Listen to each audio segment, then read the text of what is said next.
This entitled grandma thinks this Nintendo Switch is causing satanic rituals and wants it destroyed.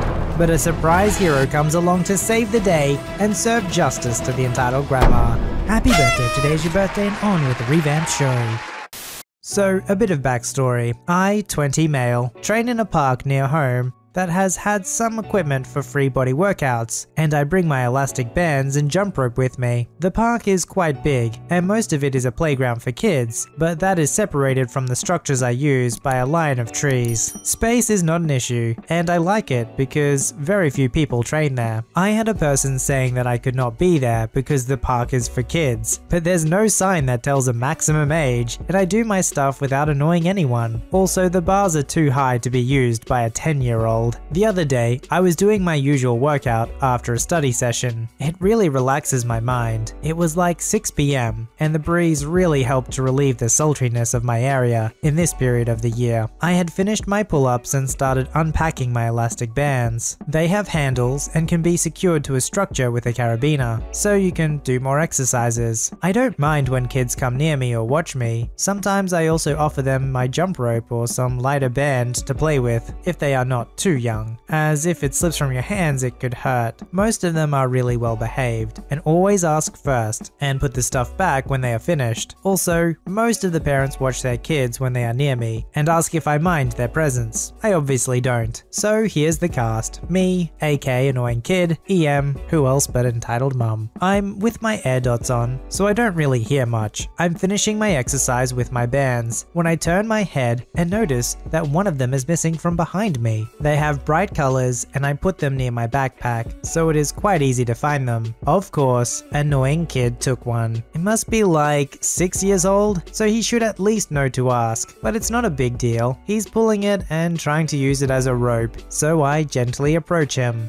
Hey kid, this is mine. You should ask before taking other people's things. It was in the park so everybody can take it. Actually, it was near my backpack. I brought it here to train. You can use it, but be careful and ask next time. At this point, the kid just throws the band on the ground and goes away, ticked. I thought that he was going to play with something else, but oh boy, I was wrong. He comes back with entitled mum, whining about the fact that he couldn't play with that. I'm sorry, why are you bothering my child? I just told him he should ask before taking my stuff. Why are you even in the park in the first place? Kids play here. It isn't a place for grown-ups. It's not like I'm going on the slide or something. These structures are for adults, and anybody can stay here. It's a public place. But why should you train here? Kids are watching. Well, I'm not doing anything bad. I'm just doing some exercises. It's not like I'm setting a bad example. I stopped talking because I see AK using the bands I had secured on the structure. The bands can develop quite some traction, about 40 kilograms and more. And if you're not careful, you can get slingshotted and injure yourself. I immediately tell him to stop and to go away from there, but EM keeps arguing with me and tells me to mind my business. She is the mother. AK is dangerously trying to imitate what I was doing. A pulley, but standing up. I don't want the kid to get hurt, but the kid pulls with all his weight on the bands. Newton's third law does its job, and AK falls on the ground and starts crying. EM goes absolutely nuts. See, you hurt my baby. It's all your fault. I should call the police. I tried to warn you, but you were too busy arguing about nothing. How dare you? You shouldn't be here in the first place, bringing dangerous stuff in a playground. What the heck are you saying? You should watch your kid. I'm not his babysitter. The argument goes on for a bit until she realizes that some parents are coming to see what's going on. She tries to make me look bad and yells that I hurt her kid, but fortunately, most of the people know me and they don't take the bait. EM stops all the drama and leaves the park with the kid covered in dirt. I could understand if there was some random adult playing on a kid's playground. You might be like, hey, that's kind of weird and not cool. But if they're literally using the equipment that's used for adults to work out, often those have signs saying kids aren't supposed to use those equipment. How can you claim that it's for kids only? That doesn't make any sense. It's a public place and it's designed for adults. If you really want a place that's just for kids, then go to a play center and just pay like $10 for them to go in there. In the cast, EM entitled mum, IK innocent kid, NO Navy officer, me the one and only. The backstory. For context, this was in the US around mid-May. This was during the virus virus, and I was 13 when this happened. My family, which consisted of me, my mom, and my dad, went to visit my uncle who lives in Boston, Massachusetts. If you're non-American, Boston is well known for their Revolutionary War memorials and sites. To catch you up, the Revolutionary War was basically when a bunch of farmers, with the help of the French and a few other European countries, defeated the world's best military for our independence. The main story. On our first day, we decided to visit this area, I forget the name, that had a museum and a wooden ship which was used during the war nearby. My family was having lunch at a close restaurant which was connected to the museum. I had finished early and was allowed to look at the ship. The ship was enclosed and surrounded by a navy port. I was nearby and I hear this demonic screech. I swore it sounded like the devil himself ripped a hole in the earth and wanted to deafen anybody in a 10-mile radius. I look over and see this overweight Karen screaming at a Navy officer. She even had the haircut.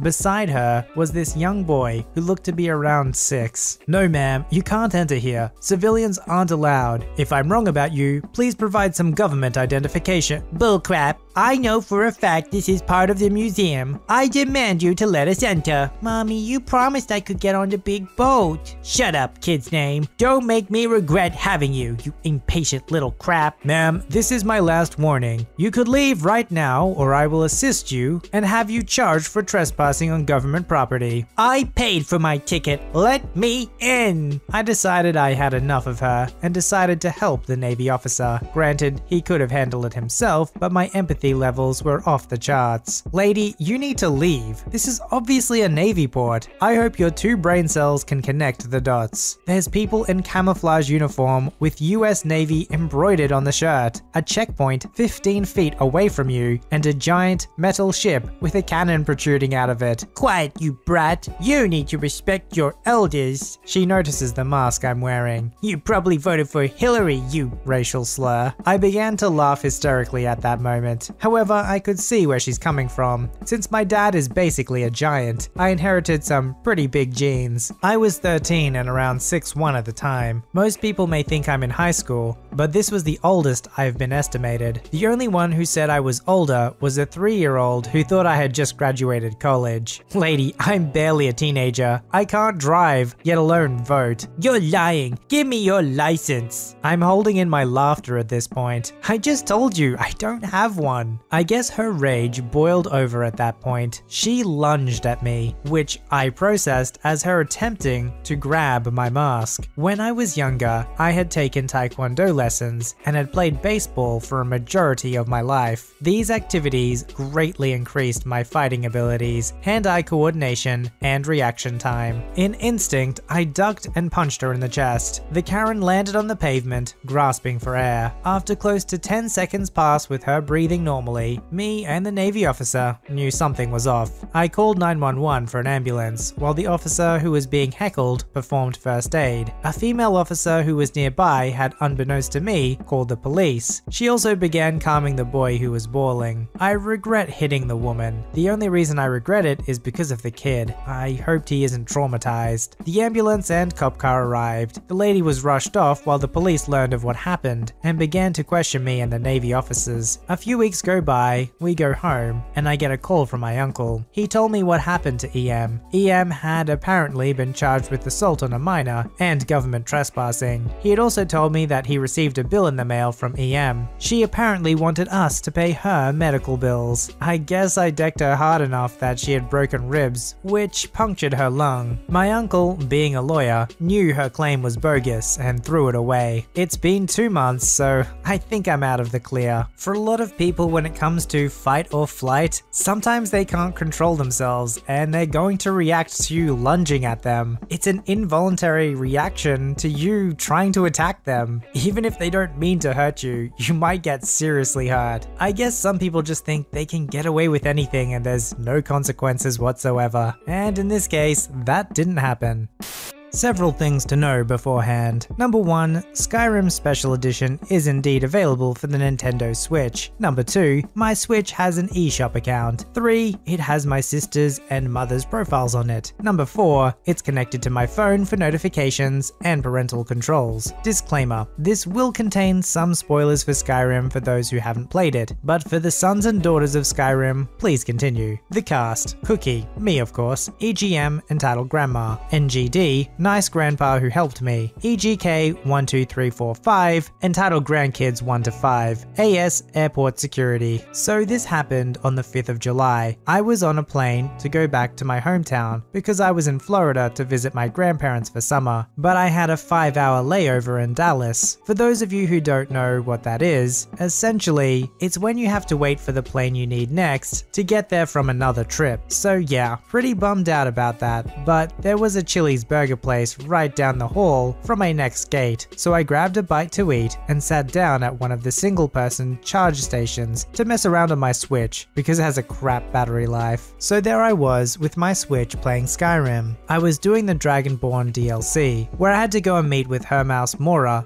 the Daedric Prince of Knowledge and Fate, and obtain the second word of Bendwell, just as I was about to begin the first steps to get to that point, which is traveling through a hellish library filled with monsters and ink pools from Bendy and the Ink Machine, but with a greenish tint. Also, this library is another dimension, and you have to read a book to progress to the next area or chapter, as it's called by the game. These 5 little banshees were jumping all over the seats and yelling, and didn't have masks on either. One of them saw my Switch and immediately came over to play on it. I was wearing my mask and earbuds to play, and these 5 little craps came over and started demanding that I let them play games that aren't on the Switch, like hide and seek, movies, books, and they wanted it right then and there. Like heck I would. So they kept after me until I gave up and started to put it away. That's when Grandma and Grandpa showed up. Why are you wearing a mask? Because there's a global pandemic going on around us. Oh, that's just to get rid of sinners. The good Lord has sent this down and true believers will be spared from it. Okay. Well, I'm off to my next flight. That's when one of her little craps grabbed my Switch and screamed and threw it at me. She saw the monster in Apocrypha, the library dimension as I call it. Then their grandma saw it too. Crap hit the fan at this point. The woman let out an unholy screech and said at the top of her lungs, "You're performing satanic rituals on my grandchild's iPhone?" At this point, I wonder if Entitleds even know what a Nintendo Switch is. Then the crowd started to form. "I will purge you of your sins and destroy this object of Satan." She reached for my Switch, but I had already put it in my bag. So she grabbed my bag and started a game of tug of war with it. Her little craps kept kicking me and scratching me, telling me to listen to their all-knowing grandma. Then security showed up, thank goodness. They got EGM off of me, and her brats too. Then this conversation happened. "Sir, arrest this sinner and take him to a priest. He stole my grandkid's game and started performing satanic rituals on it." It's Skyrim Elder Scrolls V Special Edition Dragonborn DLC. It's a level I have to beat. "See, he's talking about demons and scrolls of sin." NGD then showed up. "What the heck is going on over here? This sinner must be brought." Yeah, I think you got the good Lord to hear you in the whole darn airport too. EGM just looked shocked at this info. Everyone went quiet too. "Now then, kid," he referred to me. "What's your side?" "Well, sir, I was just playing my game, and then her grandkids started acting like they had rabies and ran over to me and said they wanted to play it. I said no, and then this woman "That's a lie. The good Lord will smite you down for lying to a true believer. He took my grandkid's iPhone and started that satanic ritual on it." 3 things wrong with what you said. Number 1, it's a Nintendo Switch. Number 2, what I do with it is none of your business. And 3, you tried to steal it. And there's almost an entire airport full of witnesses, so try another one. Silence was blessed upon us at that moment. Her brats were just shocked at this info. "Well then, let's see what you're doing with that Switch." I showed him the level, my character, the active quests, etc. Then one of her brats nabbed it out of my hands and ran it back to her grandma. "This is mine. You stole it. She was cut off when I pulled out my phone and remotely shut down the Switch with my app. She tried to turn it back on, then just walked over to a garbage can and threw it in. Why the heck would you do that? Because it was dead. That's because it turned off with my phone, you little twit. Don't you yell at my precious granddaughter, you sinner! NGD whistles really freaking loud. Enough! He went over and fished my Switch out of the garbage can. It only sustained a small scratch on its protective case. He then pulled out a badge, and it was a badge that no entitled B wants to see. He was a cop, thank goodness. He arrested her, and she kept screaming about how everyone there was in the cult too. Yada yada yada. Usual entitled, overly religious things to say. Now that's that. I suggest you get to your gate and stay there. Yes sir, thank you sir. No problem. So, a bit of amazing luck turns out that EGM and her EGKs were supposed to be on our flight, but missed the flight, as the attendant put it. It's always good to finish a story with a bit of justice at the end. It's almost good in a way that this incident happened. Can you imagine if he was stuck on a plane the entire time with the entitled family causing havoc? It would have been a nightmare, with literally no escape. Submit your story to be read on the channel at VoiceyHereStories@gmail.com and join our Voicey veteran community at r/VoiceyHere. Don't forget to like, subscribe, and hit that bell to never miss an episode. Alright Voicey veterans, I'll see you in the next one.